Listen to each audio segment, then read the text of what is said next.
Halo semuanya, pada kesempatan kali ini saya akan mempresentasikan hasil karya saya berupa inovasi bisnis makanan tradisional yang saya kembangkan dengan konsep baru.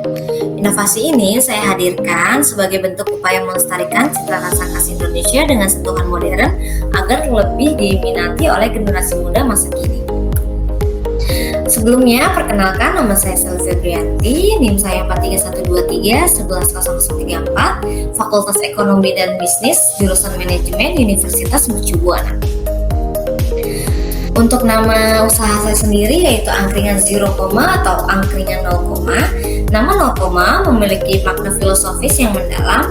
0 melambangkan awal sederhana, titik permulaan tanpa batas seperti angkringan tradisional yang tumbuh dari budaya rakyat kecil dengan semangat kebersamaan.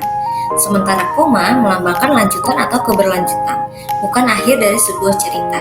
Gabungan keduanya, 0, menggambarkan bahwa usaha ini lahir dari akar tradisi namun terus berinovasi dan berkembang.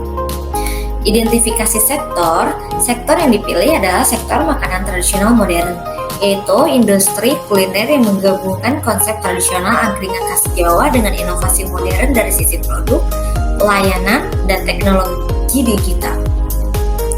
Bisnis baru yang dikembangkan bernama Angkringan 0.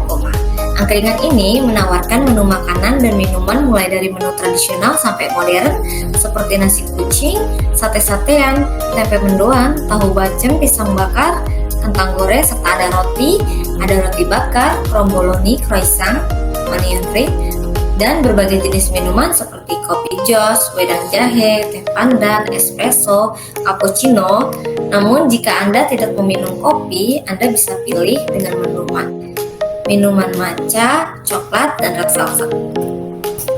Untuk karakteristik, yang pertama ada pelestarian makanan rakyat dengan inovasi rasa, penyajian, dan konsep tempat yang menarik bagi generasi muda. Digitalisasi sistem berbisnis seperti proses pemesanan, promosi, hingga pembayaran yang dilakukan melalui platform digital seperti GoFood, GreenFood, atau QRIS. Yang ketiga ada adaptasi terhadap perubahan gaya hidup masyarakat perkotaan yang ingin suasananya santai, cepat, dan terjangkau. Yang keempat ada peningkatan permintaan terhadap kuliner lokal yang dikemas secara modern dan higienis.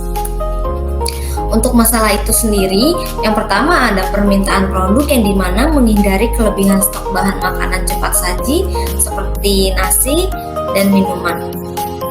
Untuk yang kedua ada analisis perilaku pelanggan, menentukan menu paling laris, waktu ramai pengunjung, dan jenis promosi yang efektif. Yang ketiga ada efisiensi rantai pasok, memantau kebutuhan bahan baku harian agar tetap segar dan tidak terbuang. Untuk analisis peluang dan tantangan, yang pertama ada opportunities atau peluang, yang dimana tren kuliner lokal dan tempat nongkrong estetik semakin dinikmati. Yang kedua, dukungan pemerintah untuk UMKM kuliner dan digitalisasi. Yang ketiga ada akses promosi mudah melalui platform online seperti Instagram, TikTok, GoFood, dan GrabFood. Yang terakhir, peluang ekspansi ke wilayah wisata atau kota besar. Untuk tantangan itu sendiri, yang pertama ada persaingan ketat dengan warkop modern dan food stall digital. Yang kedua, SDM belum semua memahami penggunaan sistem digital dan analisis data. Yang ketiga, harga bahan baku atau harga pokok seperti ayam, nasi, dan bumbu mudah berfluktuasi.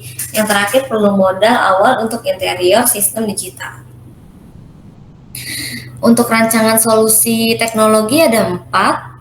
Yang pertama ada customer analytics, di mana AI menganalisis ulasan pelanggan di media sosial untuk menentukan menu favoritnya. Yang kedua ada demand forecasting, sistem memprediksi jumlah pengunjung dan bahan yang dibutuhkan setiap hari. Yang ketiga ada smart inventory management, membantu menjaga stok bahan agar efisiensi dan tidak terbuang. Yang keempat ada marketing automation, promosi digital dikirim otomatis berdasarkan perilaku pelanggan tetap. Untuk rancangan data pipeline ada 5. Yang pertama data collection, data yang diambil dari transaksi survei pelanggan dan media sosial. Yang kedua ada data storage, di mana disimpan di iCloud seperti Google Cloud atau AWS. Yang ketiga ada data processing, yang dimana diolah menggunakan Apache Spark untuk analisis lebih cepat. Data visualization Hasilnya divisualisasikan melalui dashboard Power BI. Untuk yang terakhir ada Insight Generation, yang dimana AI memberikan rekomendasi otomatis untuk keputusan bisnis.